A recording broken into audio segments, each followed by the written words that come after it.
Halo Sobat Naik Level, kembali lagi di channel Naik Level. Pada video kali ini kami akan membahas saham analisa ABMM teman-teman ya. Seperti biasa kami akan membahas secara 4 sudut pandang, yaitu sudut pandang fundamental, seasonality, bandarmologi, dan technical. Ini juga atas request dari Bapak Saswito Solo ya, ABMM teman-teman ya. Jadi kita akan langsung mulai aja. Table of contents-nya adalah ya seperti biasa teman-teman ya, ada company profile, kemudian ada fundamental analysis atau kelayakan perusahaan dan harga saham, kemudian seasonality atau peluang harga saham naik di bulan ini, kemudian dari sisi bandarmologi apakah ada akumulasi atau distribusi, dan secara teknikal yaitu range pergerakan harganya.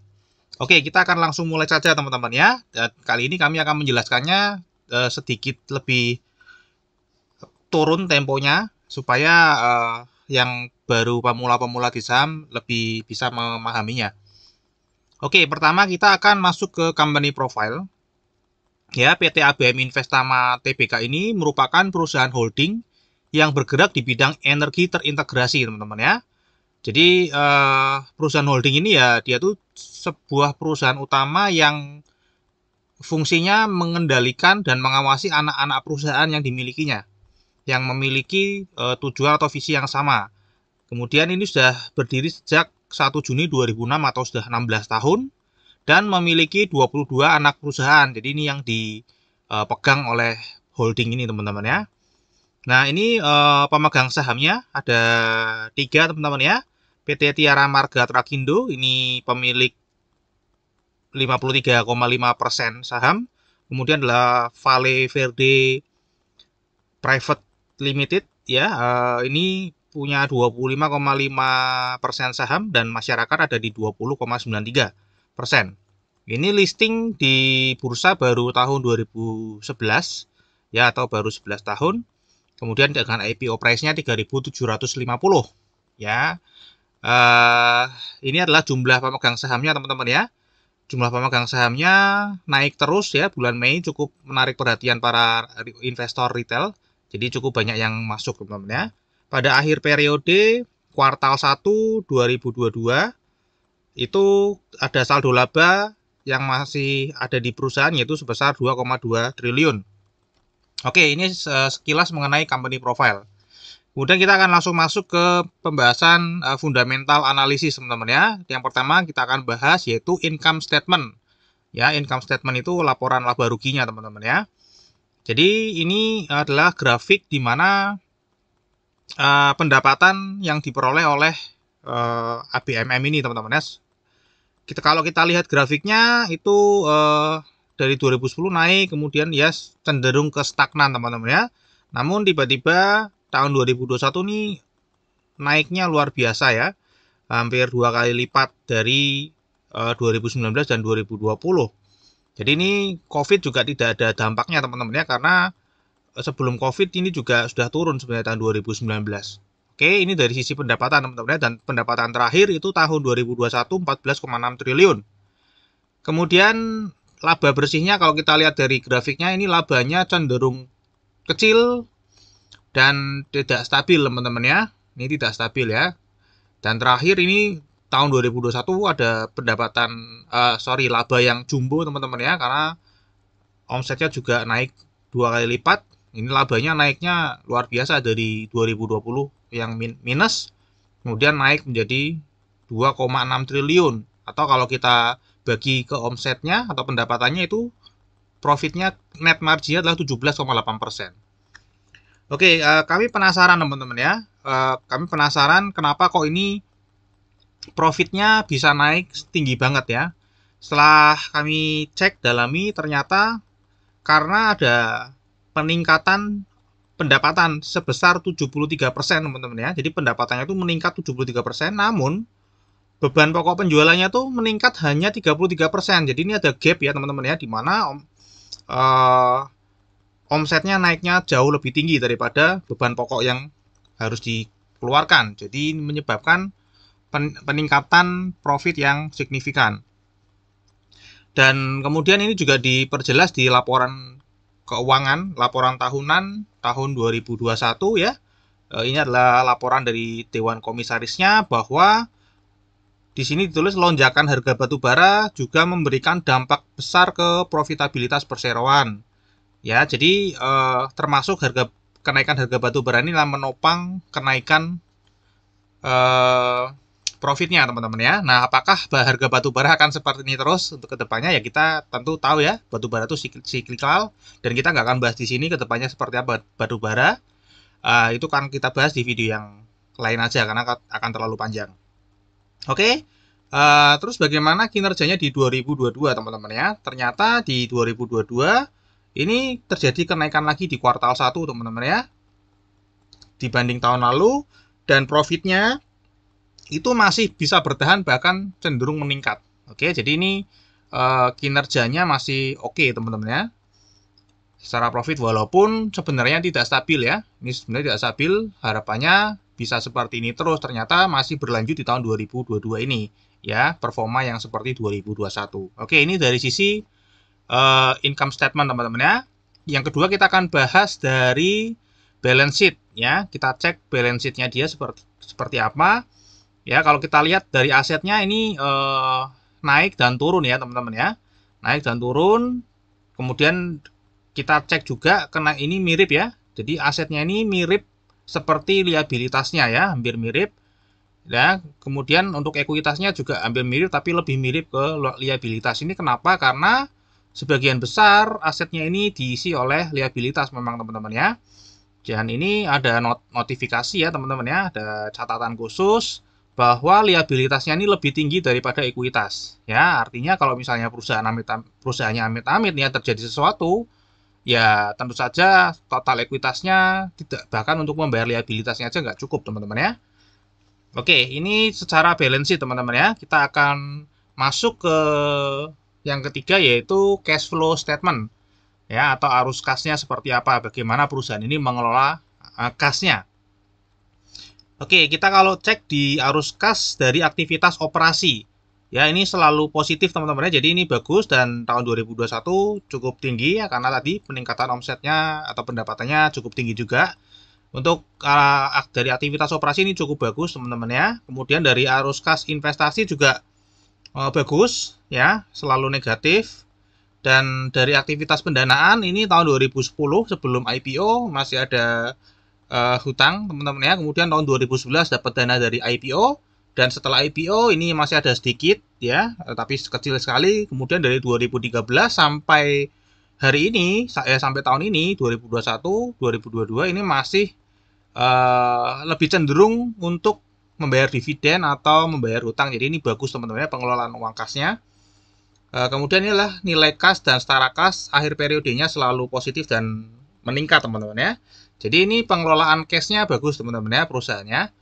Oke, kemudian kita akan masuk ke dividen. Ya, perusahaan ini sejak 2013 ini mulai membagikan dividen ya teman-teman.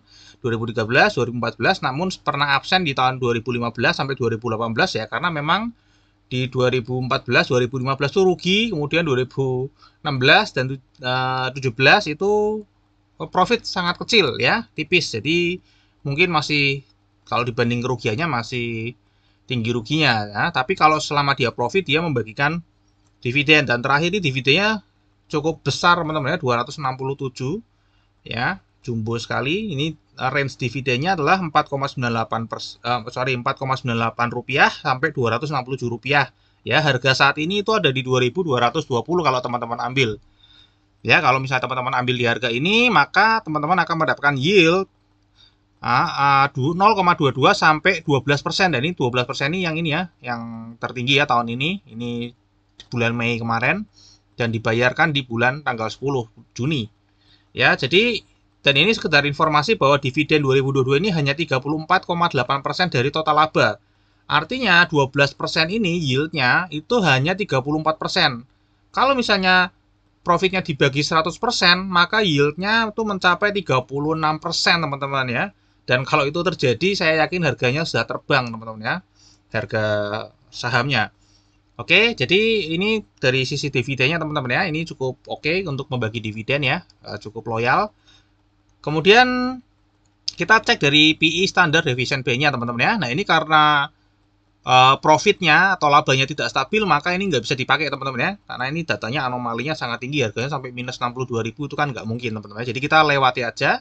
Kemudian yang price to book standar deviation B-nya kalau secara ini itu masih ada sedikit di bawah harga di titik pusatnya 1,18 teman-teman ya. Saat ini diperdagangkan di price to book value-nya 1,13. Seandainya dia nanti kembali ke titik pusatnya, itu harganya akan mencapai 2320 atau naik 100 perak. Ya, kalau misalnya dia lanjut turun ya ke standar deviation min 1, maka harganya ke 19.930 teman-teman ya. Oke, atau teman-teman kalau bisa ambil di harga saat ini ya bisa rugi sekitar 13%. Oke, kemudian kita akan lanjut ke pertanyaan fundamentalnya teman-teman ya. Ini pertanyaan yang harus teman-teman jawab sendiri, karena kalau jawabannya dari orang lain pasti nanti akan ragu-ragu di tengah jalan. Ya, jadi maukah Anda membeli perusahaan yang sudah 16 tahun berdiri, ini bergerak di holding energi ya, pengendali perusahaan-perusahaan yang di bidang energi dengan saldo labanya 2,2 triliun. Kemudian ekuitas perusahaan atau modal perusahaan itu 5,4 triliun. Ya, kalau dipecah ke per lembar sahamnya adalah 1.966. Ya, ekuitas ini dengan kata lain adalah, anggap aja sederhananya adalah modal yang dibutuhkan untuk membuat perusahaan baru dari nol yang sama. Ya, sama persis dengan ABMM ini. Kemudian market cap atau harga perusahaan yang ditawarkan di bursa saat ini adalah 6,1 triliun. Ya, tadi kalau bangun baru, ya anggap aja bangun baru 5,4 triliun uang yang dibutuhkan. Tapi kalau di market udah ada perusahaan yang seperti ini dijual harganya 6,1 triliun. Atau kalau kita beli per lembar sahamnya 2.220. Dengan kata lain kita harus bayar 1,13 kali daripada kalau kita mau buat baru. Nah, kita mau lebih pilih buat baru atau lebih baik uangnya untuk beli perusahaan yang sudah jalan di bursa teman-teman ya. Yang sudah jalan itu sudah memiliki profit 2,2 triliun di tahun terakhir. Atau kalau di per lembar sahamnya 796. Dengan kata lain, kalau kita beli di harga saat ini 6,1 triliun, kemudian profitnya anggap aja sama terus, teman-teman ya, nggak naik turun.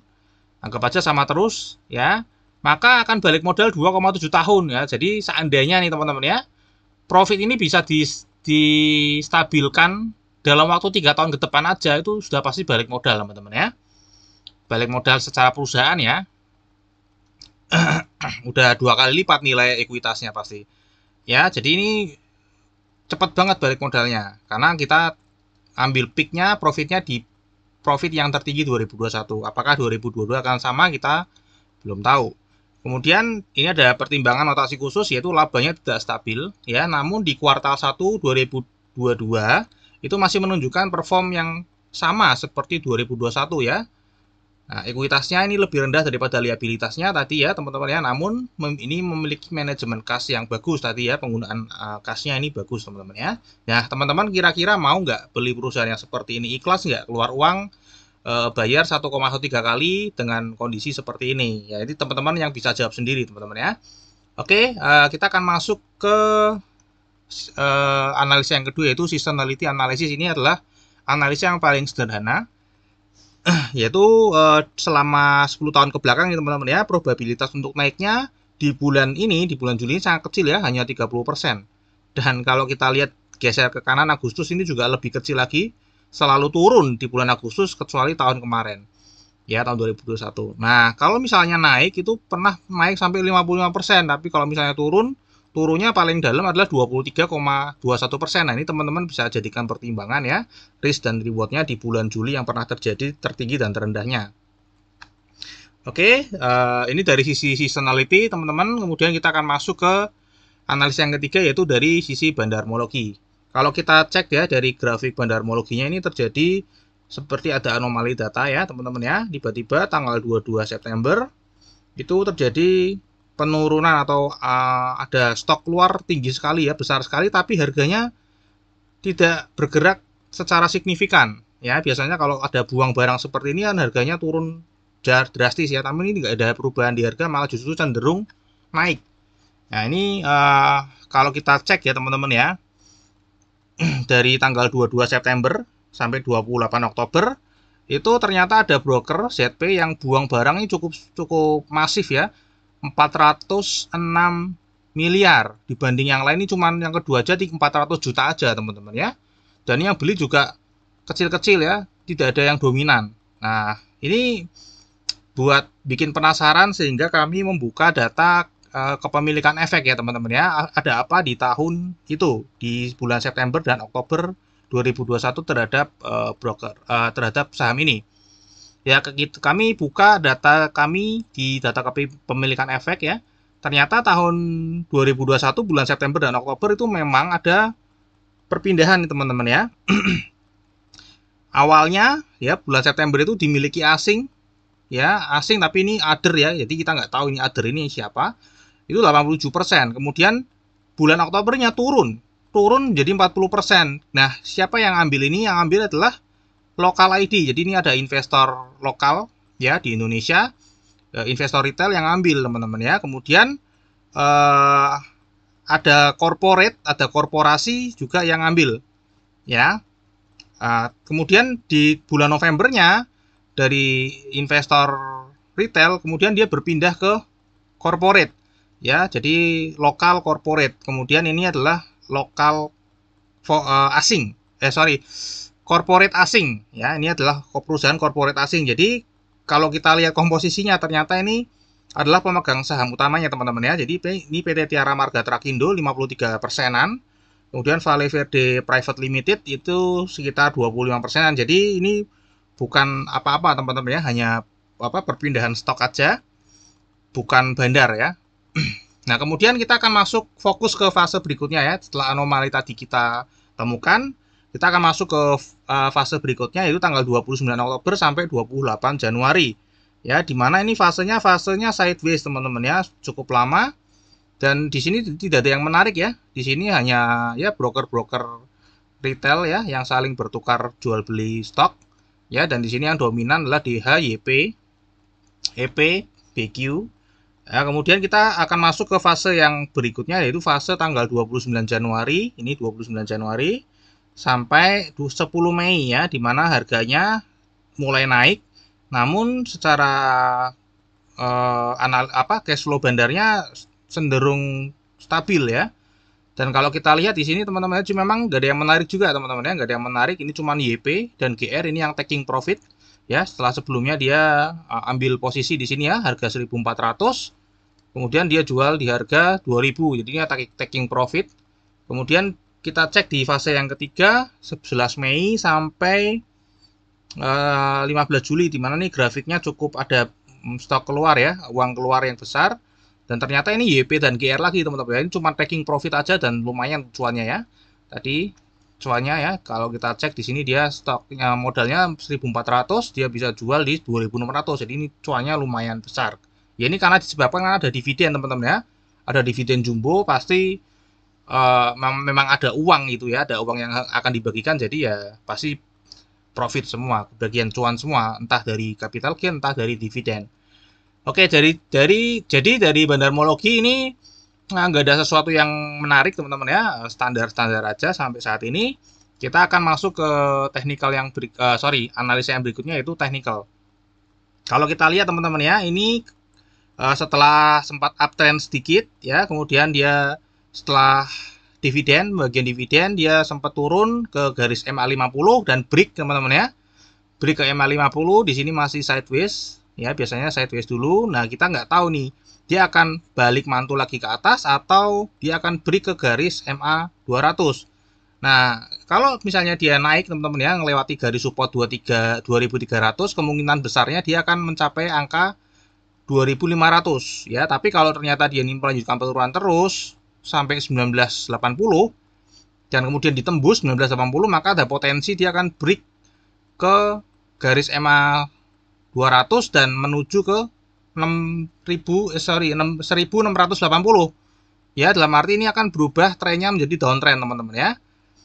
Jadi ini range pergerakan harganya teman-teman ya. Kemudian untuk secara likuiditasnya per hari selama sebulan terakhir ini diperdagangkan per harinya 2,8 juta lembar saham, atau kalau kita kalikan dengan harga saat ini itu per harinya ya transaksinya kira-kira 6,2 miliar per hari. Jadi ini buat pertimbangan teman-teman kalau misalnya mau transaksi saham ini dalam jumlah besar ya, mengenai likuiditasnya. Oke, dari kami itu aja, teman-teman ya. Terima kasih sudah menonton video ini sampai habis. Dukung channel ini dengan subscribe, like, dan share. Dan semoga video ini bermanfaat. Sampai jumpa pada video kami yang berikutnya.